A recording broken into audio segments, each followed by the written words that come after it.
Assalamualaikum warahmatullahi wabarakatuh.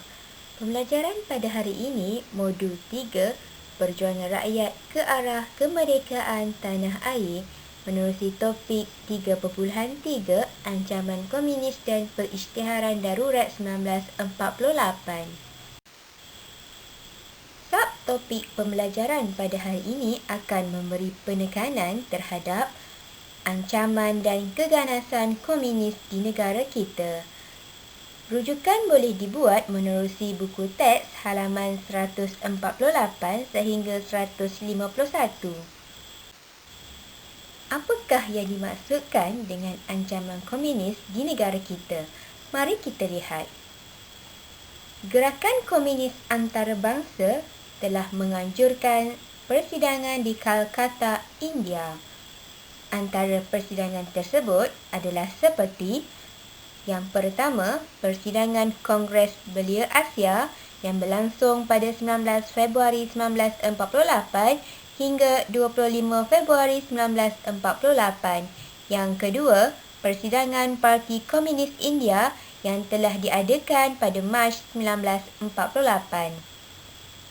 Parti Komunis Malaya atau PKM turut menghantar wakil bagi kedua-dua persidangan tersebut.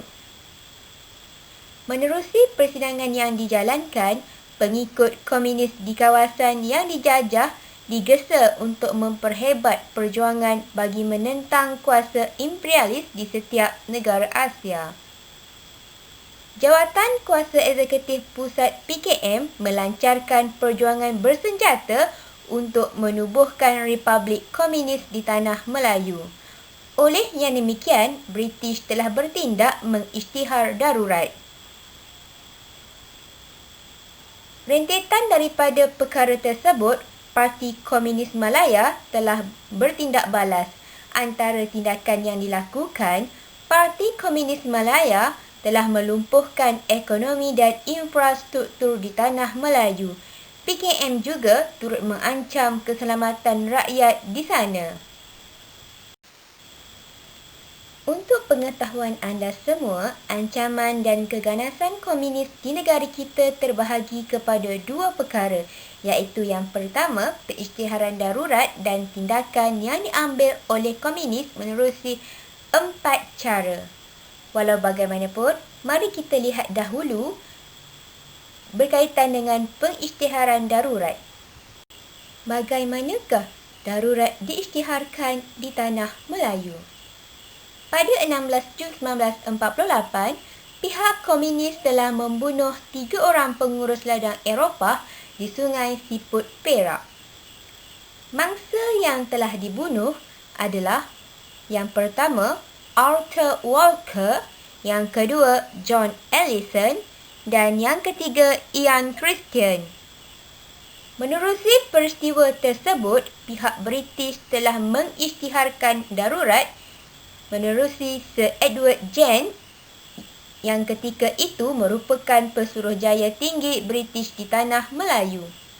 Seterusnya, undang-undang darurat dilaksanakan di beberapa kawasan tertentu seperti di negeri Perak yang melibatkan kawasan Ipoh dan Sungai Siput, manakala di negeri Johor merangkumi kawasan Muar, Keluang, Kulai dan Pelentung. Pada 17 Jun 1948, undang-undang darurat diperluas merangkumi keseluruhan negeri Perak dan Johor. Seterusnya, pada 18 Jun 1948, undang-undang darurat dikuatkuasakan di seluruh Tanah Melayu. Maka secara rasminya, usaha membanteras ancaman komunis di Persekutuan Tanah Melayu bermula. Mari kita lihat pula tindakan komunis untuk melumpuhkan ekonomi di Tanah Melayu. Pun undang-undang darurat telah dikuatkuasakan, komunis tetap mengganggu-gugat keamanan dan kestabilan Tanah Melayu. Pihak komunis berbuat demikian kerana mereka mahu memastikan penduduk hilang keyakinan terhadap pentadbiran pihak British. Tindakan yang diambil oleh pihak komunis untuk melumpuhkan ekonomi di Tanah Melayu Antaranya adalah seperti menjadikan lombong biji timah dan ladang getah sebagai sasaran untuk melemahkan ekonomi British. Ini dapat dilihat pada tahun 1948 sehingga tahun 1956, pihak komunis telah menyerang sebanyak 80 buah lombong biji timah di negeri Perak, Selangor dan Negeri Sembilan. Selain itu, pihak komunis juga telah bertindak merosakkan pokok getah, kilang estet, rumah asap, rumah kongsi, kedai dan sekolah serta membunuh pekerja. Ini menjadikan pekerja lombong dan ladang getah hidup dalam keadaan menderita kerana komunis mengganggu kerja harian dan mengancam nyawa mereka. Gambar di bahagian atas menunjukkan gambar pokok getah yang telah dirosakkan, manakala gambar di bahagian bawah menunjukkan ladang getah serta rumah kediaman yang telah dibakar oleh pihak komunis. Pihak komunis juga bertindak merosakkan infrastruktur yang terdapat di tanah Melayu. Pihak komunis telah bertindak mensabotaj kemudahan asas seperti sistem pengangkutan dan perhubungan. Sabotaj di sini bermaksud berbuat khianat. Mereka telah merosakkan sistem pengangkutan dan perhubungan bagi memastikan rakyat di tanah Melayu maupun pihak pentadbir di British tidak dapat berhubung dengan kawasan lain. Seterusnya, pihak komunis juga mengebom, merosakkan dan mengalihkan landasan kereta api. Seterusnya, kenderaan di jalan raya ditembak dan dibakar. Komunis juga turut sabotaj kemudahan seperti telefon dan telegraf. Berikut merupakan gambar lori yang dibakar oleh komunis dan kereta api yang telah disabotaj dengan mengalihkan landasan kereta api tersebut. Pihak komunis turut merosakkan paip air. Mereka menyerang pekerja awam yang membaiki jalan raya, memasang paip air dan membina sistem pengairan. Malahan, pekerja yang menjalankan penyelidikan di tapak skim hidroelektrik turut diserang. Keadaan ini menjejaskan kehidupan harian rakyat kerana infrastruktur yang dirosakkan tidak dapat diselenggara dengan baik kerana mendapat ancaman dan juga gangguan daripada pihak komunis. Itu, komunis juga bertindak mengancam keselamatan rakyat di tanah Melayu. Pihak komunis bertindak ganas dan menggugat keselamatan rakyat.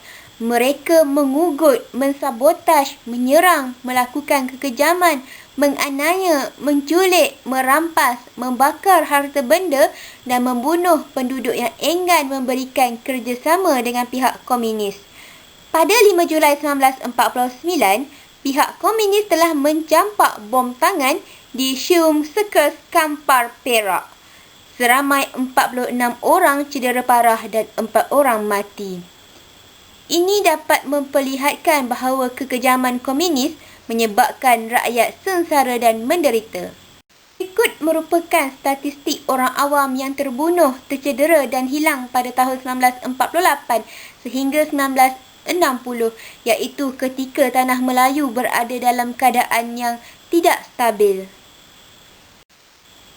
Semasa pihak British menentang pihak komunis, turut berlakunya pembunuhan Henry Geni.